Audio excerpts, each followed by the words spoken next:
Vega Jewelers, exclusive luxury bridal jewelry exhibition 6th and 7th December, Hotel ITC Grand, Bay Beach Road, Vizag. నాకు ఒక భయం ఒకటి అమ్మ చేపట్టుకొని నువ్వు ఏదన్నా ఉంటే నేనున్నాము, ఈషా ఉంది, నీ ఫ్యామిలీ ఉంది, సో జాగ్రత్త అని అమ్మ 2-3 సార్లు ఫోన్లో వార్నింగ్ ఇచ్చింది నాకు. తర్వాత అస్సలే అడగకూడదు అనుకుంటున్నాను కానీ అమ్మ విషయం వచ్చేసరికి వచ్చేస్తుంది.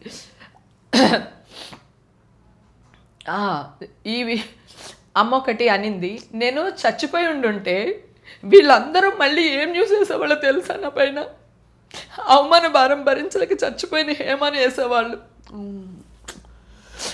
ఆ రోజు కూడా ఇట్స్ ఓకేరా, అప్పుడు కూడా నా మీద నేను నా శవం మీద కూడా ఏరుకునే వాళ్ళు కదా వీళ్ళు.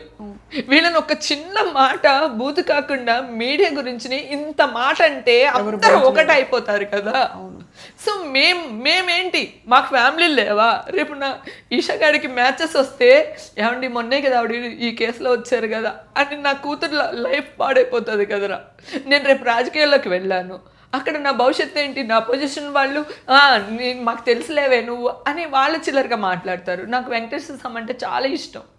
నేను ఎప్పటికైనా బోర్డ్ మెంబర్ అవ్వాలనేది నా డ్రీమ్. మంచి మంచి దేవుడి గురించి చెయ్యాలి, టీటీడీ ఛానల్లో చెయ్యాలి అని ఒక పిచ్చి వెర్రి నాకు దేవుడు అంటే. అవన్నీ చేసినప్పుడు ఇవన్నీ అడ్డొస్తాయి కదా. మీరు వేసారబ్బా, మీకు పోలీసులే ఇచ్చారో మీరే వేశారో, న్యూస్ అయితే వేశారు.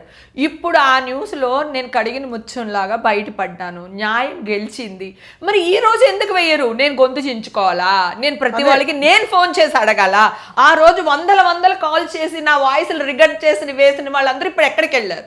అదే కదా, ఇప్పుడు ఎక్కడికి వెళ్ళారు? ఇప్పుడు రావాలి కదా. అప్పుడు వేసింది ఇప్పుడు కరెక్ట్ కాదని చెప్పి తీసేస్తే మనకు ఆ ప్రాబ్లం ఉండదు కదరా. అవునవును. సో ఎంతవరకు కరెక్ట్ అక్క, మీరు దయచేసి ఐఎమ్ సో సారీ.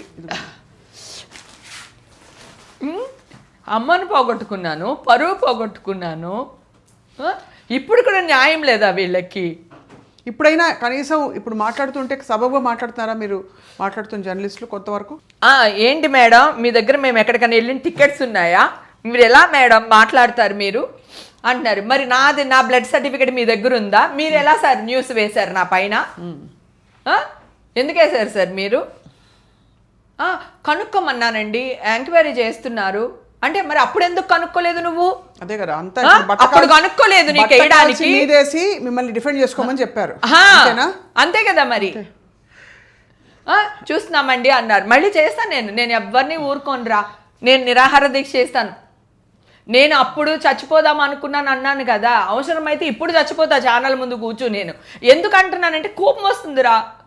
పరువు కోసం నేను హీరోయిన్గా కూడా ట్రై చేయలేదురా. ఒకవేళ హీరోయిన్ అవ్వలేకపోతే మళ్ళీ ఊరికెళ్తే వెళ్ళారురా తల్లి కూతుర్లు వచ్చారురా అంటారని చెప్పి చిన్న క్యారెక్టర్లు చేసుకుంటూ డబ్బులు సంపాదించుకుని హోమ్లీగా నా ఫ్యామిలీ నేను హ్యాపీగా ఉన్నాం. ఆడది సంపాదిస్తే ఇంకా అదే సంపాదన ఏంటి అసలు? అది అంత దరిద్రమైన ఆలోచన. సిగ్గులేవా వీళ్ళకి? ఇన్ని తమ్నైల్స్ పెట్టి వేశారు కదరా అప్పుడు న్యూస్. ఇప్పుడు మొన్న నేను ఏడుస్తూ వీడియో పెట్టాను కదా, నేను గెలిచాను, కోర్టు చట్టం కడిగిన ముత్యంలా బయటపడ్డానని చెప్పి నేను వీడియో పెట్టాను కదా. మరి దానికి మంచి తమ్నైల్స్ పెట్టి పెట్టొచ్చు కదా. అంటే నెగిటివ్నే చూపిస్తారా? సమాజానికి మీరే చీడపురుగులు. ఒకప్పుడు న్యూస్ అంటే ఎట్లా ఉండేదిరా, 100 మంది రావి చెట్టు కింద కూర్చుని చూసేవాళ్ళం, వినేవాళ్ళం. ఏం జరిగింది చెప్తాను, ఫ్రాంక్గా చెప్తానక్క. అప్పుడు ఇన్వెస్టిగేషన్లో ఉన్నప్పుడు అట్లీస్ట్ ఇండస్ట్రీ, అఫ్కోర్స్ మీడియాలో మీ పట్ల వచ్చిన థంబ్నెయిల్స్ తప్పు, ఇండస్ట్రీలో లేకపోతే మీ ఫ్రెండ్స్ కొలీగ్స్ బయటకు వచ్చి నిజ నిర్ధారణ జరగకుండా ఎవరూ మాట్లాడద్దని విష్ణు గారు చెప్పారు, ఆయన ట్వీట్ పెట్టారు. అందరూ వచ్చి చెప్పాల్సింది. మీకు ఫ్రెండ్స్ లేరా, ఇండస్ట్రీలో ఉన్నారా? నీకు అర్థం కావట్లేదురా. ఒక ప్రముఖ హీరోని వాళ్ళ ఫ్యామిలీ వాళ్ళని మాట్లాడితేనే ఒక్కళ్ళు వచ్చి మాట్లాడలేదురా. ఏం మాట్లాడుతున్నావు? ఏ హీరోకి ఆ హీరోకి, ఏ డైరెక్టర్కి ఆ డైరెక్టర్కి, ఏ ప్రొడ్యూసర్కి ఆ ప్రొడ్యూసర్కి లేవు, ఆ బాండింగ్లు లేవు. ఇప్పుడు నువ్వు అలా మాట్లాడుతున్నావు. ఒక ప్రముఖ హీరో ప్రెస్ మీట్ పెట్టబట్టే కదా ఆయన తీసుకెళ్ళేసారు. ఎవరు వచ్చి మాట్లాడారు? ఆయనకి ఫ్రెండ్స్ లేరా? ఆయనకి ప్రొడ్యూసర్లు లేరా కదా? అదన్నా కొంచెం పర్వాలేదు. నా డ్రగ్స్ అనేసరికి మమ్మల్ని ఎక్కడ లింక్ చేసేస్తారో, మమ్మల్ని ఎక్కడ ఇరికిచ్చేస్తారో. ఇప్పుడు ఏమైపోతుంది చెప్తాను. ఎట్లా అవుతుందంటే మీ ఫోన్ కాల్ లాగ్ బయటకు వచ్చింది, మీరు ఆ టైంలో ఎల్లయ్య, పుల్లయ్య, లేకపోతే సుబ్బమ్మ, ఇంకా వెంకమ్మ ఎవరికి ఫోన్ చేసినా వాళ్ళందరూ డ్రగ్స్ కిందకి వచ్చేస్తారు అని చెప్పేసి బెదిరించేస్తారు. కానీ నా విషయంలో నా చుట్టూ ఉన్న వాళ్ళకి, నేను ఎక్కడికి వెళ్ళినా అందరికీ నా క్యారెక్టర్ తెలుసు. నేను ఓపెన్ బుక్, ఏదున్నా మొహం మీద అడుగుతా, మొహం మీదే కడుగుతా, అంతే. ఓకేనా? ఎలాగోలా అని బతికేద్దాం అనుకున్నాను అనుకోరా, అసలు ఈ పెయినే ఉండదు, పీక్కోరా అంటాం, రైట్? నేను ఇలాగే బతకాలనుకుంటున్నాను, నేను స్ట్రైట్ ఫార్వర్డ్గా బతకాలనుకుంటున్నాను. నేను తప్పు చెయ్యను. అలా నేను ఒకవేళ తప్పు చేస్తే ఆ రోజే పోతాను నేను, ఓకే? ఎందుకంటే స్ట్రైట్ ఫార్వర్డ్ అనేది ఎంత పెయిన్ఫుల్లో నీకు తెలియదు బంగారం. చాలా స్ట్రైట్ ఫార్వర్డ్ అనేది చాలా ప్రాబ్లం. ఈ వాళ్ళకి నిన్ను చెడ్డగానే చూస్తారు ఫ్రెండ్స్ అయినా సరే. రేపు అర్థం చేసుకుంటారు, అరే ఇది కరెక్ట్రా, ఇది మొహమ్మద్ చెప్పింది నేను ఫీల్ అయ్యాను, కానీ వీళ్ళందరూ యదవులు, అది కరెక్ట్, ఉన్నది ఉన్నట్టు మొహమ్మద్ చెప్పింది అని చెప్పి తర్వాత మెచ్చుకుంటారు మనల్ని. ఫస్ట్ మన మీద ఇట్లా ఇట్లా చల్లేస్తారు అంతే.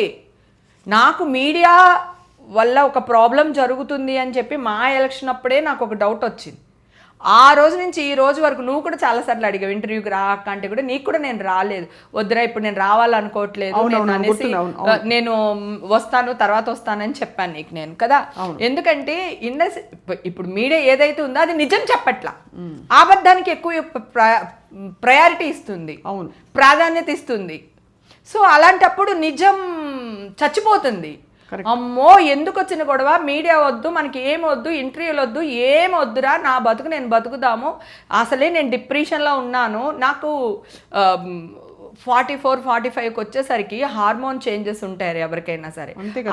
ఆ క్షణంలో నాకు ఒకటి అనిపించింది, ఏంటి లాక్డౌన్లో నా ఇల్లు, సంసారం, కిచెన్, మొగుడు, పిల్లలు, అమ్మ, ఇదే నా జీవితం, వీళ్ళు ఎవ్వరు నన్ను ఏం పట్టించుకుంటున్నారు, నాకేం కావాలంటే ఏమి ఇస్తున్నారు ఏంటి అని ఒక చిన్న దీంట్లోకి వెళ్ళిపోయాను. ఆ డిప్రెషన్లోనే బిగ్ బాస్కి వెళ్ళా. ఆ తర్వాత బిగ్ బాస్ నుంచి వచ్చిన తర్వాత నాకు వీళ్ళందరూ పరిచయం అవ్వడం, అందరితో సరదాగా ఉండడం, వాళ్ళు నన్ను చిన్న పిల్లలకి ట్రీట్ చేసేవాళ్ళు, అక్క అక్క అక్క అనుకుంటూ ఎత్తుకుని ముద్దాడి అంత చక్కగా చూసుకున్నారు. అక్కడ ఎక్కడో నాకు ఒక సుఖం తగ్గించింది. అందరితో పాటు సరదాగా ఉండేదాన్ని, వాళ్ళే చిన్నపిల్లలాగా తీసుకునేవాళ్ళు, ఎక్కడికి వెళ్ళినా వాళ్ళే తీసుకెళ్ళేవాళ్ళు, మళ్ళీ జాగ్రత్తగా ఇంటికి తీసుకొచ్చి వదిలేసేవాళ్ళు. అట్లా కొంచెం ఆ డిప్రెషన్స్ నుంచి మెల్లిమెల్లిగా బయటపడిపోయాను. నేను హ్యాపీగా నా లైఫ్ అయితే నేను లీడ్ చేస్తున్నాను. నేను ఎక్కడికి వెళ్తున్నాను, ఏం చేస్తున్నాను, హ్యాపీగా ఉన్నాను. నేను నా హస్బెండ్కి కూడా నేను చెప్పే చేశాను ఏం చేసినా. నేనే హైడ్ పార్టీకి వెళ్ళినా ఎక్కడికి నా హస్బెండ్కి ఏం లేదు. నేను 14 ఏళ్ళప్పటి నుంచి కష్టపడుతున్నాను రా నేను. నిన్న ఈవేళ కాదు, ఈ రోజు నా కోసం నేను బతకడం తప్ప? అసలు శుద్ధపూసిని కాదు, ఇప్పుడు నేను శుద్ధపూసిని కాదు, అందుకే వేసా కేసులు వాళ్ళ పైన, కోర్టుకు వేసేసింది, నేను అందుకే వేశాను. నోటికి ఎంత వస్తే అంత మాట్లాడతారా? మనుషులేనా?